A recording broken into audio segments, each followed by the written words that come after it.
سلام و درود بینندگان صاحب احترام یوتیوب کانال روزنامه جمهوریت. اینک بازم یکی از محفل‌های فانوس منبر اندیشه است و برنامه نوبتی گنج فرهنگ با اشتراک نامزد علمی فیلولوژی سبحان اعظمزاد استاد دانشگاه دولتی خوجند به نام اکادمی باباجان غفورов می‌گذرد و استاد را به استودیو خوش آمدید میگیم. سپاس استاد عزیز، تشکر. سلامت باشید و سپاس میگویم برای اون که دعوت ما را پذیرفتید و در عرفه روز زبان صحبت ما می‌گذرد و اساساً در محور بحث ما هم مسئله زبان و هویت ملی است. چون پیشوای ملت محترم امامی رحمان در یکی از سخنرانی‌هاشون گفته بودند که زبان در پناه دولت و دولت در پناه زبان است و واقعا هم زبان و دولت همدیگر را کامل می‌گردانند و می‌خواستیم همین مفهوم را شما وسیع‌تر شرح بدهید و بگویید که در تشکل هویت ملی مخصوصا ملت تاجیک زبان چی نقش داره؟ واقعا هم یک سوالی مبرم روز هست که زبان در پناه دولت، دولت در پناه زبان هست و این یک به صفت یک فرموله اساسی روزگار ما ارزش پیدا میکند. خب اگر ما به تاریخ هم نگاه کنیم و به زبان امروز هم نگریم، واقعا هم اثباتش در تاریخ خلق ما، در ادبیات عالم شمولی گذشته ما و در ادبیات امروزه ما، خب همین قضیه واقعا هم یک ارزشی بلند پیدا کرده است و فکر میکنم که خب در تمامی مرحله های خب تشکل و تحول ملت تاجیک خب مسئله زبان از مسئله های خیلی مهم بوده است. مثلا خب برای آنکه همه ما میگوییم که زبان این نخست عنصر ملت هست، واقعا تاریخ ما شهادتی گویای همین نکته هست که واقعا همچون نخست عنصر ملت نقش و رسالتی ارزنده خودش را دفاع کرده است. شاید همین نخست عنصر ملت بودن زبان ما را دانسته بسیار دشمنان هم در زمان قدیم خیلی که به تاریخ رجوع کردید و هم در زمان معاصر اول هجومی که اول حمله که اونها میکنند به زبان است. ملت تاجیک از میدونیم که از ملت‌های قدیمترین و از ملت‌های دارای تمدنی بزرگی هست و این یک ملت بای هست و که نخست عنصر اگر زبان باشد، یکی از بایگری‌های ملت همین زبان که ما میدونیم. همین مسئله را خب از نظری دیگر یک اندک نگاه کنید. مثلا همین آدمی بای، آدمی ثروتمند باشد، مثلا جانی همون هم همیشه در خطر است. به پای هجوم مثلا می شود، مثلا سعی و تلاش برای افتاندن همون ثروتمند و همون بای میشه. من فکر میکنم من همین مسئله زبانه مثل همین چیز میدونم که وقتی زبان بای هست بله مورد هجوم اجنبیان قرار میگیرد، مثلا برای آنکه زبان بای سبب هجوم زیاد به زبان ما این همین از همون بای و ثروتمندی آن منشأ میگیرد. بله بسیار تشبیه بجا آوردند وقتی که انسان ثروتمند شد، فاخر شد، یعنی اشراف زاده شد، حتما ناتوانبینا صف ناتوانبیناها زیاد میشوند، صف افتاننده ها زیاد میشوند. این یک قضیه اثبات شده حیات جمعیت انسانی است، جامعه انسانی است. و زبان ما هم یک چون زبان بسیار غنی و دارا است، ترکیبش از واژه‌های بسیار نادر بای است و در دوام هزار اند سال از هجوم ها امین مانده است، حتما باز هم ناتوانبینی آغاز می‌شود. اجازه دید اینا بکنم. مثلا ببینید همون هجوم به زبان در دوره مثلا همین پنتورکیسم هم بینید یکی از وسیله ها همین وسیله افتاندن تاجیک یا اینکه اثبات نیستی تاجیک یکی زبان بود. در یگان هزار ساله های تاریخ ملت ما هر قدر به زبان بای ما هجوم شده باشد، این چیز به این چیز نرسیدن. هدفشون نرسیدن و همین چیز باعثی باز هم سخت جان‌تر شدن تاجیک گردید که این جان سختی تاجیک خوب پاولوف گفته بود که در ابتدای عصر 20 که تاجیکان از جان سخت‌ترین ملتی هستند که سه ضربه سختی مثلا چینگیزی و تیموری و دیگر نتوانست این ملت افغان مثلا و این چیز باز هم سبب جان سختی تاجیک شد و تاجیک هر قدر فشار زیاد شد همانقدر باز جان سخت‌تر باقی ماند. شاید شعر استاد بازار صابر هم به همین معنی دلالت کند که قصه مرغ سمندر بهر من افسانه نیست، سرگذشتی مردمی شوریده فریادی من است. اگر غلط نکرده باشم سرگذشتی مردمی شوریده فریادی یادی من است، آن که عمر مرده از زندگی کرد و نمرد، سوختن افروختن آیین اجدادی من است. میخواستم که به تاریخ مقام دولتی پیدا کردن زبانمون برگردیم، مخصوصا به سال 80. درست، بسیار عالی جناب است. در همین مرحله بسیار حساس ادبیات و مطبوعات برای مقام دولتی زبان چه خدمت کرد؟ وقتی که همین تلاش برای زبان تاجیکی از نیمه دومی سال 80 به میان آمد، میدانی بحث و مناظره آید به زبان اینجا رخ داد، همین وقت الکی موجی تلاش ها برای خودشناسی، برای آرمان های ملی در جامعه زبان زد و چی کنفرانسی در اکادمی علم ها برگزار گردید آید به مسئله های مدنیت سخن در سال 1988 که مطالب این کنفرانسی هم با نام مدنیت سخن چاپ شده است. خب اون مقاله های استاد شکوری که خودشان میگویند که اول در مرکز مقاله ها رو چاپ کردن، مقاله هایشان آید به وضع زبانی تاجیکی و مقام دولتی گرفتن زبان، اول خودشان میگویند که در مطبوعات مسکو اون متفاقی اون وقت نام داشت اونجا چاپ شدند. ثانی این موج‌ها به تاجیکستان با نفوذ پیدا کرد و روشنفکران تاجیک پی ترمیم این ملت با راه زبان یکم مسئله به میان گذاشتن. همین تلاش های روشنگری به همون نتیجه آورد رساند که زبانی تاجیکی ما باز از نو صاحب کرسی شود. استاد طالب با یک کار بسیار بی سابقه عجایب کردند، 4 کتاب تهیه کردند، تمامی مقاله های بحث های زبان از سالهای 20 تا دوره بحث های زبانی آخری سالهای 80. یک کتاب مقاله های سالهای 20 آید به مسئله های زبان ادبی و الفبا، یک کتاب در سالهای 30، یک کتاب دیگر مقاله ها در آید به مسئله های حسن بیان، بینید مدنیت سخن و حسن بیان یک کتاب دیگر کردن.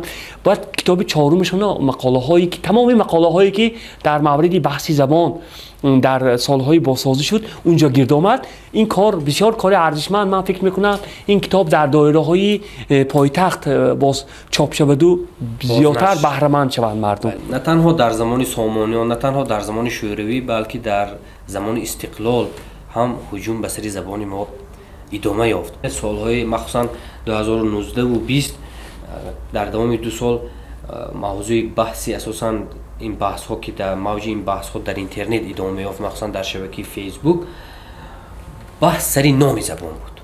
بله، بحث سری نام زبان که نام این زبان زبان تاجیکی است، زبان دری است یا زبان فارسی است.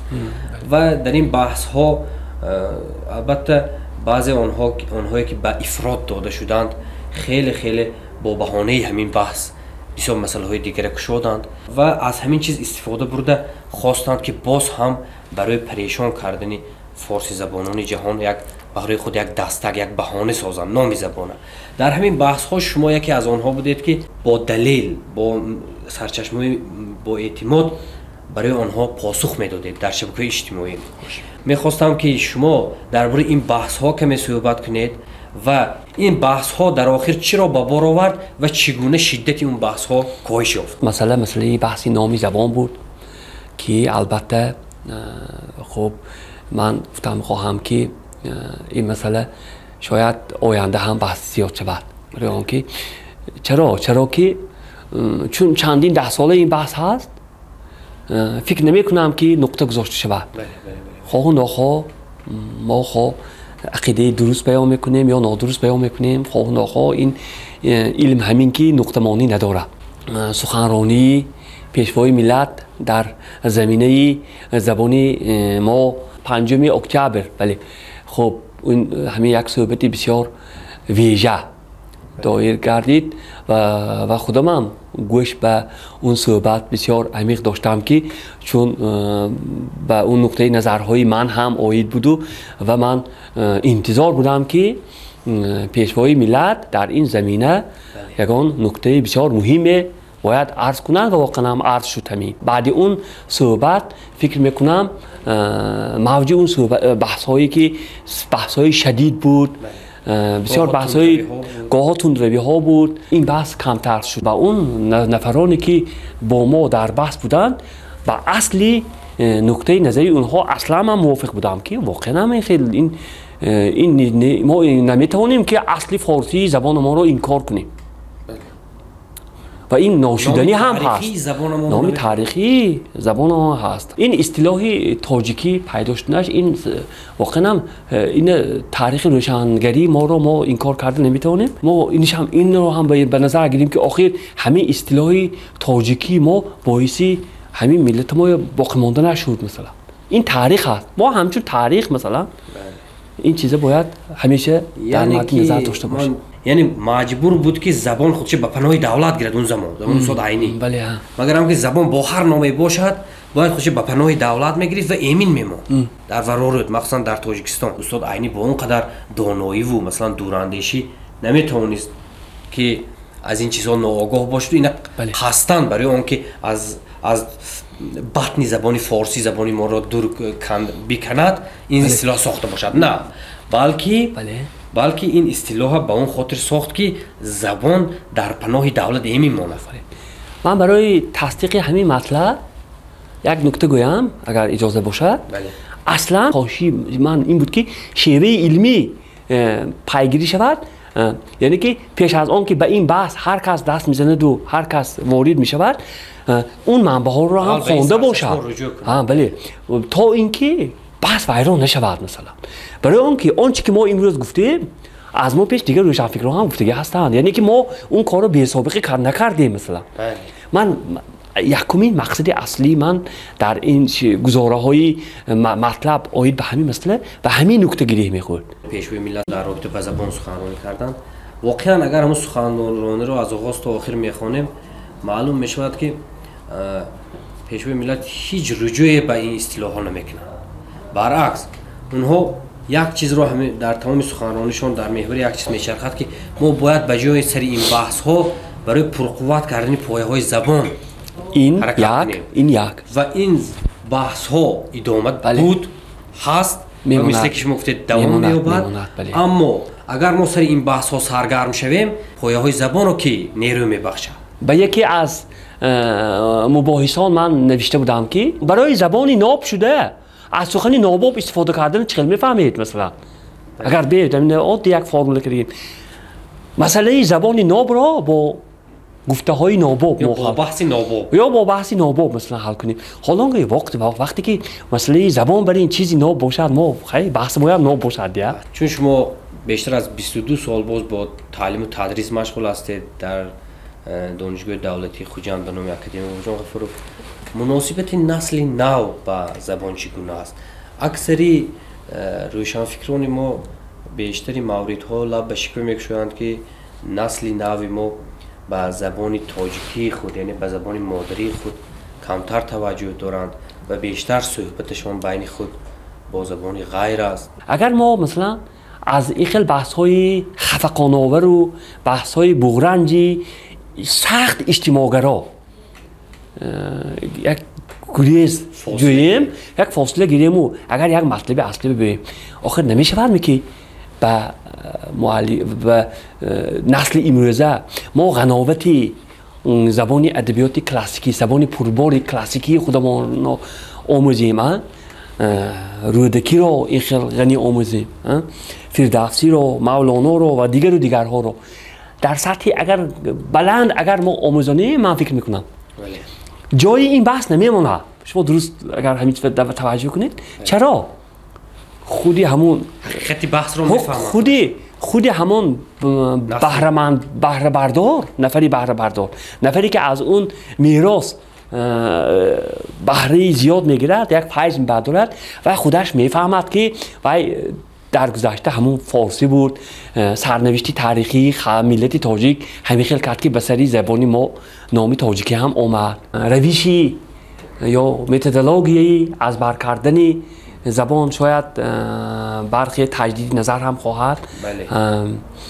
چون اگر اساساً با متن در دانشگاه های و در مکتب های میانه با متن بیشتر سر و کار گذاشته شود، من فکر میکنم این چیز هم یکی از سبب های اساسی میل و رغبت به زبان آموزی خواننده می شود. استاد عزیز میخواستیم در مورد کارهایی که برای مستحکم شدن پایه‌های زبان دولتی در زمان 30 سال استقلال گذرانده شد از طرف عالما، چاپ کتاب‌ها، عموما کارهای عملی در این سمت شده، کمتر صحبت کرده.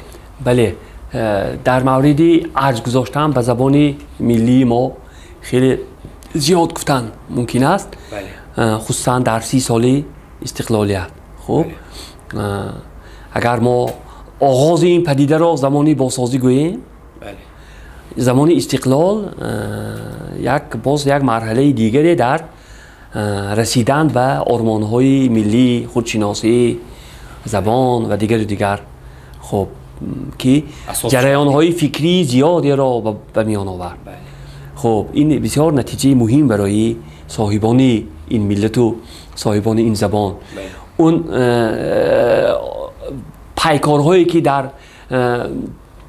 مسئله خودشناسی واقعی ملی ما شد، ارزگذاری به سیماهای گذشته ادبی تاریخی شد، همه همین یک جانب همین تجلیل جشن بزرگان به زبان عالمشمولی ما هم علاقمندی دارد. البته با این بهانه چقدر کتاب ها، چقدر میراث ارزشمندی همین نفرها چاپ شده، مجموعه مقاله زیاده، مجموعه همایش های بین الخلقی زیاده، نشر اثرهای پیشوای ملت آید به مسئله های خودشناسی ملی و زبان ملی، مثلا زبان ملت هستی ملت اگر در نظر گیریم 2 کتاب. خب چاپ دانشنامه های اگر ما به نظر گیریم، دانشنامه سامانیان در دانشگاه ما 3 جلد چاپ شد. این بسیار ابتکار خوب بود.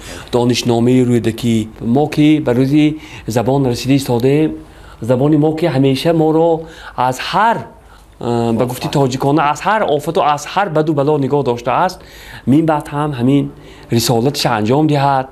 رسالت زبان این من فکر میکنم تربیه معنوی نسل ها بود، هم پیوندی نسل ها بود. همین رسالتش همیشه جاویدان باشد. مهمانی ما بودند استاد دانشگاه دولتی خوجند به نام اکادمیک آقا غفوروف، نامزد علمی فیلولوژیا، سبحان اعظم زاد. تشکر.